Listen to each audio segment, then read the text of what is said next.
over the horizon. Good morning, welcome back to all of you. My self mister Ashfaq Ansari. हम लोग manners की classes पढ़ रहे हैं और मैनर्स की क्लासेस में ये 7वीं क्लास है।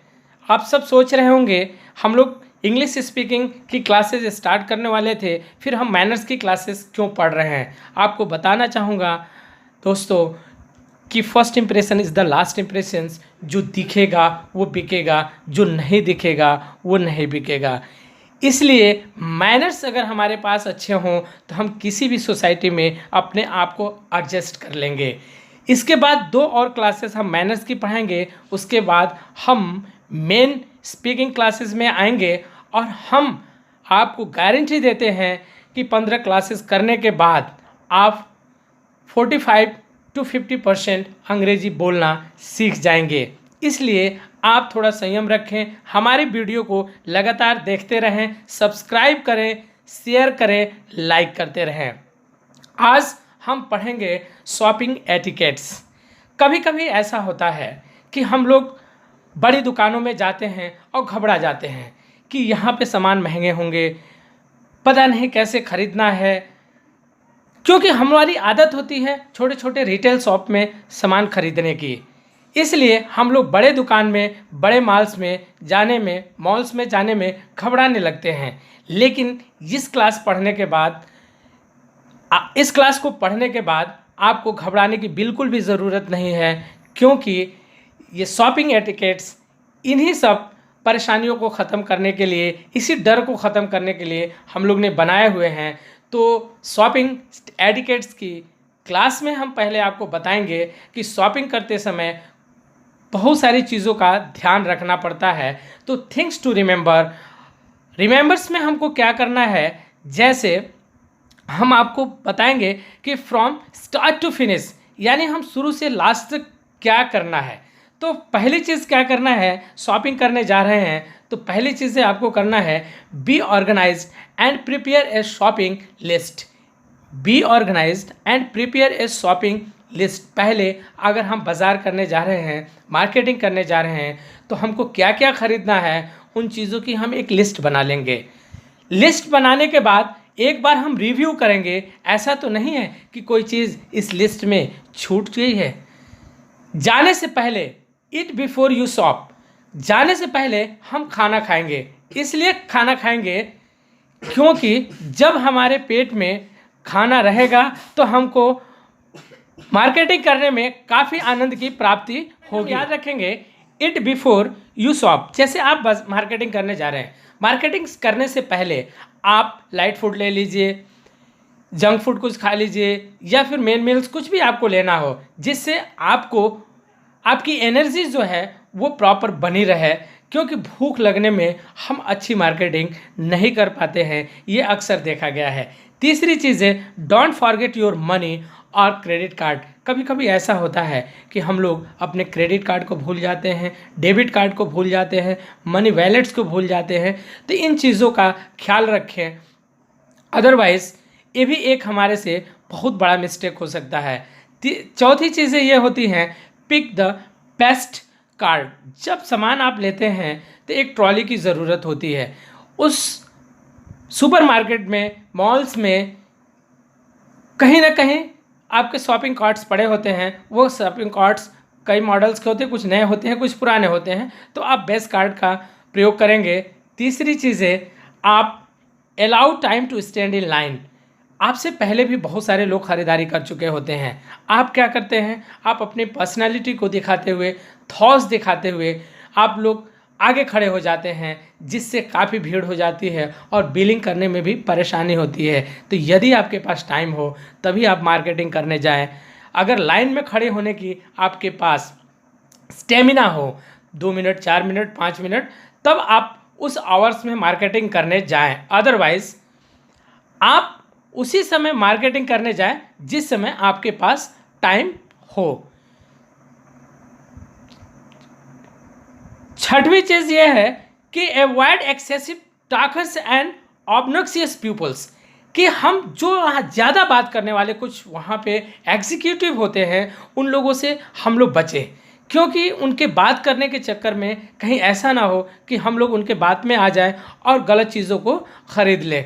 तो ऐसे टाकर से बचने की ज़रूरत होती है।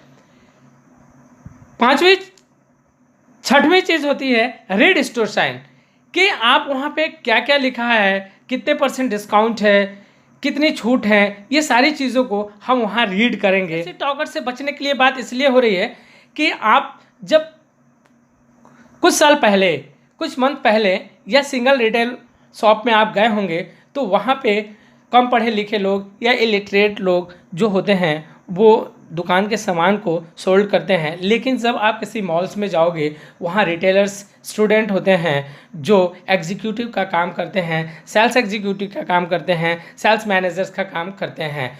तो उनके अंदर मोटिवेशन कैपेसिटी बहुत ज़्यादा होती है, क्योंकि उनके पढ़ाई के समय मोटिवेशन स्किल्स पढ़ाए जाते हैं, जो गलत चीज़ों को भी बेचने की कैपेसिटी उनके अंदर होती है। यदि आपने मेंटल प्रिपेयर नहीं है तो हो सकता है कि उन टाक्टिव अगर एग्जीक्यूटिव मिल गया तो आप कुछ गलत भी खरीद सकते हैं। अगला पॉइंट है don't touch and squeeze item excessively. कभी कभी ऐसा होता है कि हम लोग कुछ ज़्यादा खरीद लेते हैं। नहीं, हम उतना ही चीज़ें खरीदें जितनी हमको ज़रूरत है। अगर हमको ½ kg एप्पल से काम चल जाता है तो ½ kg ले, अगर 1 kg से काम चलता है तो 1 kg ले। यदि आपके साथ बच्चे हैं उनको भी आप कंट्रोल करके रखें, कंट्रोल योर चिल्ड्रंस। ऐसा ना हो कि वो किसी दूसरे सेक्टर्स में चला गया, आप किसी और सेक्टर्स में हैं, फिर आप शॉपिंग करने जा रहे हैं, आपका पूरा मूड क्या हो गया, डिस्ट्रॉय हो जाएगा। तो be carefully about your children. Last point ये है कि be careful when exiting the store. आप जब सामान खरीदने के बाद बिलिंग कर लेते हैं, बिलिंग करने के बाद जब बाहर स्टोर से आते हैं, आप एक बार अपनी लिस्ट को चेकआउट कर लीजिए कि जो चीज़ें मैंने ख़रीदा है वो हमारे पास है कि नहीं। ये तो हमारी कुछ ऐसी बातें थी जो हमें मार्केटिंग करने से पहले जानना बहुत ज़रूरी है। इसलिए कि अगर इन चीज़ों को अगर हम नहीं जानते हैं तो हमारी मार्केटिंग टाइम कभी ज़्यादा भी लग सकती है, कभी कुछ चीज़ें छूट भी सकती हैं, और कभी ऐसा होता है कि बिना मतलब के भी हम ख़रीदारी कर लेते हैं। तो एवरीथिंग शुड बी सिस्टमैटिक्स। हम अपनी शॉपिंग स्टार्ट करेंगे जब हम बड़े मॉल्स में जाते हैं। अक्सर देखा गया है कि बड़े मॉल्स में शॉपिंग करने से पहले हम लोग अक्सर अवॉइड करते हैं वहाँ जाना, क्योंकि हम जाना नहीं चाहते हैं। इसलिए लगता है कि यहाँ पे चीज़ें जो बहुत कॉस्टली होंगी, या फिर हम खरीदेंगे कैसे, क्योंकि हमें अंग्रेज़ी के बारे में बिल्कुल भी जानकारी नहीं है कि हम सेल्समैन से किस तरह से इंग्लिश में बात करें। तो उसके हम कुछ अंश बताते हैं जो आपको ख़रीदारी में काफ़ी हेल्प करेगा। सपोज दैट आप मार्केट में गए, आप किसी मॉल्स में जाते हैं, वहाँ बहुत सारे रिटेल शॉप होते हैं, अलग अलग ब्रांड के होते हैं। जो रिटेलर स्टूडेंट होते हैं वहाँ सेल्स एग्जीक्यूटिव का काम करते हैं, उनकी कम्युनिकेशन स्किल बहुत अच्छी होती है। उनकी कम्युनिकेशन स्किल अगर हमारी कम्युनिकेशन स्किल से टैली नहीं करती है तो हो सकता है कि आप को शर्म लगे किसी चीज़ को खरीदने में, या आप ना खरीदें, आप उस मार्ट से बाहर आ जाए। लेकिन अगर आपको थोड़ी सी भी अगर जानकारी हो मेरे वीडियो को देखने के बाद, तो आप कॉन्फिडेंटली किसी भी चीज़ को खरीद सकते हैं। सपोज दैट आप एज अ कस्टमर बन के जाते हैं, आप वहाँ पे सेल्स एग्जीक्यूटिव है, आप उससे बात करेंगे, excuse me I am looking for a shirt. अब आपको शर्ट खरीदना है तो शर्ट यूज़ करिए, परफ्यूम खरीदना है तो परफ्यूम यूज़ करिए, मोबाइल खरीदना है मोबाइल, जो भी आपको यूज़ करना है आप यूज़ कर लेंगे। तुरंत बोलेंगे एज ए कस्टमर के रूप में, excuse me I am looking for a shirt. जो सेल्स रिप्रेजेंटेटिव है वो रिप्लाई क्या देगा, या आप भी तो उसके जगह हो सकते हो। तुरंत उसने रिप्लाई दिया विच टाइप ऑफ शर्ट, मोबाइल्स या एनीथिंग्स जो आपको लेना है यू आर लुकिंग फॉर। उसने क्या बोला, विच टाइप ऑफ शर्ट या मोबाइल और mobile you are looking for, which type of shirt और mobile you are looking for. Customer क्या कहा, show me some latest one, show me some latest one, मुझे कुछ ऐसे शर्ट दिखाइए जो अभी अभी मार्केट में आए हुए हैं। सम लेटेस्ट वन का मतलब कि अभी जो मार्केट में नए आए हुए हैं वो हमें दिखाइए। सेल्स एग्जीक्यूटिव ने रिप्लाई दिया, take a look at this, इसको एक बार देखिए कैसा लग रहा है।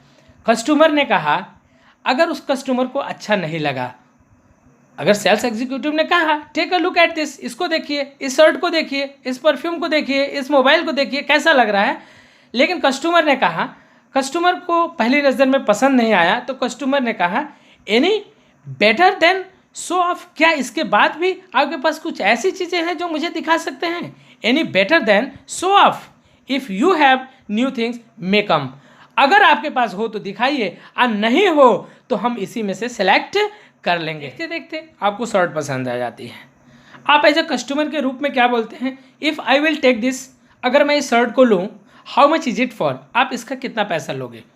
कस्टमर ने कहा if I will take this one, how much is it for, इसका आप कितना लेंगे? या फिर उसने ये भी कहा if I will take that one, या मैं वह लूँ तो इसका आप कितना पैसा लोगे? सेल्स रिप्रेजेंटेटिव ने कहा कि this shirt is costing 500 rupees, 5000 भी हो सकता है, 3000 भी हो सकता है, व्हाटएवर जो भी रेट हो, वह सेल्स रिप्रेजेंटेटिव बोलेगा कि this shirt is costing 500 rupees. अब एक मज़ेदार बातें ये होती हैं, हम लोग कभी भी मार्केट करने जाते हैं तो हमारी आदत होती है, हम जानते हैं कि इस पर इतना डिस्काउंट है, उसके बावजूद भी हम लोग हैगल या बार्गेनिंग करना स्टार्ट कर देते हैं। हैगल मतलब मोल भाव करना स्टार्ट करते हैं। Haggle is a new word which means मोल भाव करना, हम लोग मोल भाव करना स्टार्ट करते हैं। अब हम सेल्स एग्जीक्यूटिव से क्या पूछेंगे? You will give me any discount, will you give me any discount, या will you have any discount on this shirt, क्या इस शर्ट पे आपको कोई डिस्काउंट है? रिप्रेजेंटेटिव बोलता है sorry we have fixed rate, माफ़ करिए मेरे पास फिक्स रेट है। अगर आपको वो शर्ट लेना हो तो आप कहते हैं okay no problem pack it, आप उसको पैसा देंगे, वो आपको थैंक्स बोलेगा, आप उसको मोस्ट वेलकम बोल सकते हैं, या आप थैंक्स का जवाब शॉपिंग करते समय थैंक्स ही दें। That is the better word for marketing, क्योंकि आपको अगर उसने ठग लिया है और आप उसको वेलकम बोलेंगे तो इसका मतलब ये भी हो सकता है कि बाबू जितने बार आऊँ उतने बार तुम ठगते रहो। अब तीसरी चीज़ बहुत इम्पोर्टेंट होती है डिस्काउंट। हमारे पास कई प्रकार के डिस्काउंट होते हैं, टाइप ऑफ डिस्काउंट। एक फ्लैट डिस्काउंट होता है, एक अप टू डिस्काउंट होता है, एक ऑनवर्ड डिस्काउंट होता है। फ्लैट किसी एक रेंज पे डिस्काउंट होता है, अगर 50% लिख दिया तो अगर 1000 का शर्ट है तो 500 में मिलेगा। अप टू लिख दिया, बहुत सारे लोग देखते हैं कि अप टू 90% है, तुरंत जाते हैं और 90% वाला शर्ट पैक करा लेते हैं। पता चलता है कि इस पे 10% डिस्काउंट था, तो उस पर कन्फर्म कर लीजिए कि इस शर्ट पे कितना होगा। कोई ज़रूरी नहीं है, उस रेंज में जितने भी लगे हुए शर्ट हैं किसी पर 5% भी डिस्काउंट हो सकता है और किसी पर 90% भी, तो वो फिक्स नहीं होता है। ऑनवर्ड होता है, ऑनवर्ड उस रेंज में लगी हुई, उस दुकान में लगी हुई जितने भी शर्ट हैं, अगर ऑनवर्ड है और एक ही मॉडल की एक ही नंबर की है तो ऑनवर्ड पे 40% डिस्काउंट है तो सारे पे डिस्काउंट मिल जाएगा। कभी कभी ऐसा होता है कि हम 50+50 डिस्काउंट देखते हैं तो दिमाग में कुछ लोग ऐसा सोचते हैं 50+50 का मतलब क्या वो फ्री में दे देगा? नहीं, 50+50 का मतलब यदि 1000 का शर्ट है तो उसका 50% यानी 500 और 500 का 50% यानी 250 रुपीज़, 250 रुपीज़ हुआ। यानी अगर 50+50 का डिस्काउंट है तो वो शर्ट हमें ओनली 250 रुपीज़ यानी 250 रुपये में मिलेगी। ये तो हमारे हो गए डिस्काउंट संबंधी बातें। कुछ बातें ऐसी भी होती हैं, कुछ चीज़ें ऐसी ख़रीदारी से रिलेटेड मीनिंग्स होते हैं जो काफ़ी इंटरेस्टिंग होती है, जिसको जानने के बाद और भी हमको आनंद आता है। जैसे कुछ खास शब्द हम लोग लिख देते हैं, पिछली क्लासेस में भी बताया था, इस क्लासेस में भी बता रहे हैं। जैसे कुछ लोग होते हैं शॉपिंग फ्रीक पर्सन, वो क्या होते हैं, बेकार की खरीदारी कर लेते हैं। शॉपिंग फ्रीक पर्सन उसको कहते हैं, या शॉपिंग फ्रीक उसको बोलते हैं जो बेकार की खरीदारी करता है। जेब में पैसा है, किसी चीज़ को देखा तुरंत खरीदारी कर लिया। उसी तरह से एक क्लेप्टोमानिया होते हैं, उनकी चोरी की आदत होती है, या ऐसी आदत होती है जैसे वो मूंगफली की दुकान पे जाएंगे, रेट अभी जाने नहीं, रेट पूछते पूछते 2 मूंगफली उसका खा गए, रेट पूछते पूछते 2 ठो ग्रैप्स अपने मुंह में डाल दिए। ये आदत होती है, यह एक आदत क्लेप्टोमानिया होती है, यह एक बीमारी होती है, यह गॉड गिफ्टेड बीमारी होती है जिसको सुधारने में काफ़ी समय लगता है। तो ऐसे लोग मार्केट में आपको बहुत सारे मिल जाएंगे। लेकिन वहीं पे एक और मीनिंग्स है विंडो शॉपिंग की। विंडो शॉपर्स किसको बोलते हैं, तो विंडो शॉपर्स वह लोग जिनके पास पैसा तो नहीं होता है, लेकिन मार्केट के एक छोर से दुकान में ख़रीदना स्टार्ट करते हैं और मार्केट के दूसरे छोर तक जाते हैं, लेकिन ख़रीदारी नहीं करते हैं क्योंकि उनके पास पैसा नहीं होता है। और ऐसे लोग हैबिचुअल भी होते हैं। कुछ लोग ऐसे होते हैं जो शॉप लिफ्टर होते हैं, दुकान में गए सामान खरीदेंगे नहीं, लेकिन सामान उसका उठा के अपने जेब में रख लेते हैं। तो ऐसे लोग भी शॉप लिफ्टर कहलाते हैं। तो हमने 4 मीनिंग आपको बताई, शॉपिंग फ्रीक बेकार की खरीदारी करना, क्लेप्टोमानिया चोरी की आदत, तीसरी विंडो शॉपिंग बिना पैसे की खरीदारी, और शॉप लिफ्टर जो धीरे से सामान उठा के अपने पैकेट में डाल लेते हैं। ये हमारे शॉपिंग की वीडियो थी। आई थिंक्स कि इस वीडियो को 4 बार 5 बार आप रिपीट करके देख ले, तो आप किसी भी मॉल्स, किसी एजेंसी, किसी रिटेल शॉप में जाते हैं और वहाँ पे कोई रिटेलर आपसे बेझिझक अंग्रेजी में बात कर सकता है और आप भी उससे विदाउट हिजिटेशन इंग्लिश में बात कर सकते हैं। ये हमारा छोटा सा प्रयास है हमारे उन लोगों के लिए जो अंग्रेजी तो सीखना चाहते हैं, लेकिन किन्हीं कारणोंवश वो इंस्टीट्यूट तक नहीं पहुंच पाते हैं। ये छोटा सा हमारा प्रयास आपके कैरियर में बहुत बड़ा योगदान करेगा। Thank you. एक चीज़ और मैं बताना चाहता हूँ,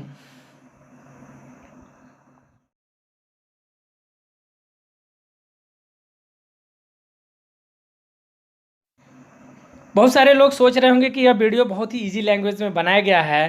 तो यस माय फ्रेंड, यह वीडियो बहुत इजी लैंग्वेज में बनाया जा रहा है क्योंकि जो व्यक्ति नॉन CBSE है या यूपी बोर्ड से पढ़ा हुआ है या फिर किसी ठेकेदारी में है, कहीं जॉब कर रहा है, अच्छे सोसाइटी में जाता है, उसकी कम्युनिकेशन अच्छी नहीं होती है, अपनी कम्युनिकेशंस वीक होने के कारण वह चुपचाप वहाँ खड़ा रहता है। इन वीडियो को देखने के बाद मेरा एक छोटा सा प्रयास यही है कि उसकी कम्युनिकेशन सुधर जाए और वो अपने